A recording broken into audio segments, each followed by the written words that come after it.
Right folks, in this tip I'm going to show you how to paint a fantastic sky and distant trees. So I'll mix the colours first as always using the wash brush.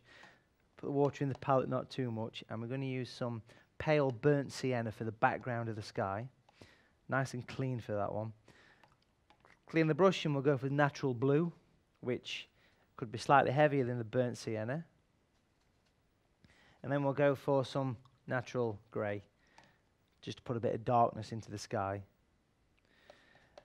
And then with the tree and texture brush, the medium tree and texture brush, we could mix up some colour in this area to give us the distant trees. A little bit of water. The secret to this brush is to use quite a lot of paint, not so much water. Just use the water what's on the brush. Get your brush really working like this. You can see how it splays open. That's the technique for this one. Burnt sienna, quite heavy. Now you can see in comparison to this just how strong the burnt sienna actually is. So much darker. Put some grey with it. Mix grey into it so it goes even darker. That'll give us this nice distant colour for the trees. That brush is ready. Give it a bit of a stipple. Leave it to one side. I'm also going to put some masking tape on to give us a snowy edge and a nice edge for the trees. So a piece long enough to go across your picture. Find somebody with a fluffy jumper. I'll stick it to my trousers. Run your hands over it a few times. Get that stickiness away. Really important to do that because Mr. Palmer's not responsible for rips that may occur. Really get that working through. Then we'll come down from this side, make a bit of a hill. We'll come down, press it down on the top edge. Use your finger as a way of changing direction. And then just, a bit awkward, but just make it go straight across that part of your picture. And then make sure it's stuck down really well. A useful tip for getting the tape off is to use a hairdryer when you peel it off, and that will actually release the adhesive there as well. So that's nicely stuck. Ready for action, folks, using the sponge. Make sure it's nice and clean. Don't be afraid of the water. Put the water on. Again, not over soaking. You'll know if you put too much on because your paper goes a bit wavy. And also what you'll find will happen is that the water starts to run off the actual tape, so watch out for that.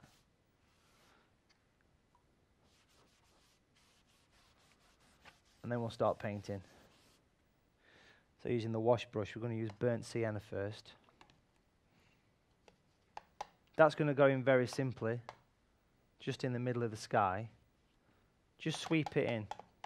Just sweep burnt sienna in. Work it through, and you can see that it's quite a rich colour, quite a strong colour. That's nice for these atmospheric skies. Fade it up towards the top. Then we'll go for some natural grey, which we can work right at the top, working it down. Bit of blue. So all the colder colours are at the top and the warmer colours at the bottom. At this point as well, just watch out for any build-up of water or any paint that's building up around the tape area. So that's just the natural grey going in there. If you get some tissue, mop up any excess around the edges, any splashes maybe, and then we'll go for the trees. What we'll do is use the tree brush, give it a good stipple, and we'll start off right down to that tape which is well stuck. Quite large, twisting, rotate the brush and stop sort of 2/3 of the way across towards where the hill goes up. And then use the brush more of a stipple so the flat part of the brush goes flat to the paper, and just lightly stipple the top edge of these.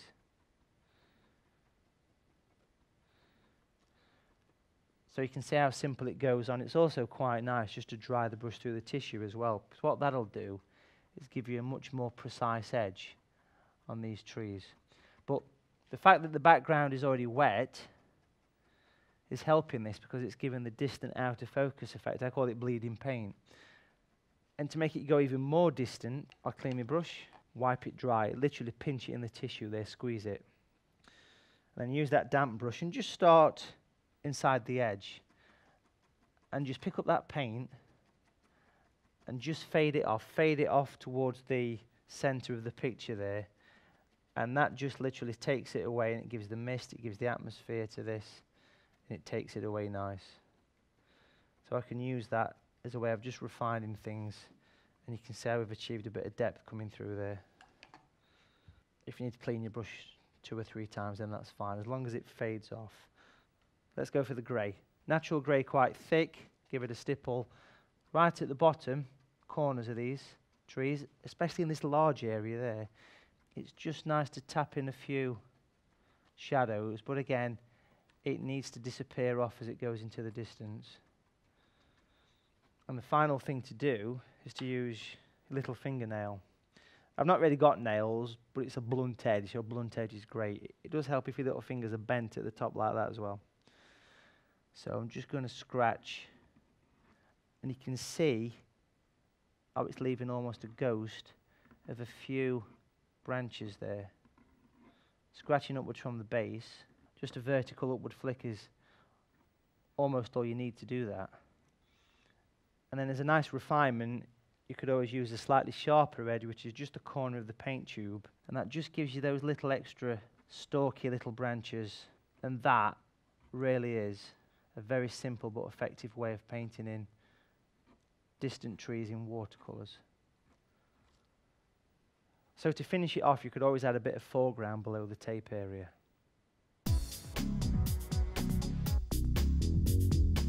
For this tip, I've moved to the table because I'm getting old, basically. It's just nice to get a bit of extra control. That's the real reason why. You can rest on the paper and get right into it. I've prepared a background on the sheet of paper, basic sky, bit of hills, that kind of thing, and I want to paint a nice ivy-covered tree on there for you. So what we'll do is we'll use this medium tree and texture brush, and we're just going to mix up some lemon yellow, a little bit of water in there, so really get a strong, heavy colour. Don't be afraid to use rich colours. And then we're going to go for some natural blue, which we'll mix in with it. Plenty of blue into this colour, make it really dark. And then if you give your brush a bit of a tap, just to get your brush working through. Always practice first, always practice the technique first. And we'll just paint in this basic ivy tree, thick at the bottom, thin at the top, and it's using the flat part of the brush, so the writing goes almost to the top, and just choose your position wisely. And you can see I'm doing these nice stipples, and you can also see how strong the colour is as well. As we go towards the top, I want to tilt the brush so the taller hairs are going up, thinner, and then we'll change direction. So we can see just how it's starting to come together there. It's worth putting a bit of time on the edges as well. Try and avoid that repetitive tap and just try and get it all working together really. What you can actually do is put that brush to one side and go for the smaller tree and texture brush. Use the same colour, give it a bit of a stipple, and then just put a bit of extra time on some of these edges. But the main reason is that it lets you go in and it lets you make it smaller and thinner as it goes right towards the edge pieces there. So we can see we're getting that nice branching out effect. Got some raindrops here as well, I think, by the looks of it. So I'm just going to do these little taps. Use your finger just to smudge the tree into the actual landscape. And this is just a basic snowy area, but you could put this tree in any situation you like, really. Then we'll go for the size 6 brush, which is called the SIA Worker. And we're going to use a little bit of water, mix burnt sienna, or as I call it, Bont sienna. Mix it with a bit of grey. And just use this as a brownie tinge, just to put some nice branches in the tree. It helps to hold the metal piece rest on your paper and just paint them in the direction they grow. I mean, it's as simple as that. Using the larger brush first, and that allows you to branch out. The only problem with painting trees is you know when to leave it alone. Gonna get away with that. Let's just stick these branches on. That's another one for you. And try and get them in the direction it grows. If you're working at home, turn the board around so you can get to the other side. It's always a bit tricky if you're working in one position. Try and go thick to thin. Put as many branches as you feel works, really. Change brushes. Let's go for the Rigger, which is a nice fine pointy brush. And we're going to use the same colour. And basically now, just get into the nice routine of branching out. And you can see it's quite easy just to do these. Try and flick them at the ends. It works a lot better that way. And the 3 or 4 little branches on each main branch, really. And you can make them nice and fine on the ends. Again, turn your board if you need to. Really get those nice fine little branches. As many as you feel it needs until it works. Get them all working over the top of each other. Keep sticking them on. There you go again. Keep branching out. And just really make it look like a nice winter ivy covered tree. And one of the final things I like to do on these is just come back to the tree brush again, clean it well, wipe it on tissue, use the brownie colour, very dry, so actually stipple it on the tissue there, and just very lightly just add that little fine sort of mist, if you like, over the tree. It puts those fine dead leaves on, but the main thing is it covers up all the branches. So there we have, folks, a very simple but effective 5-minute ivy covered tree.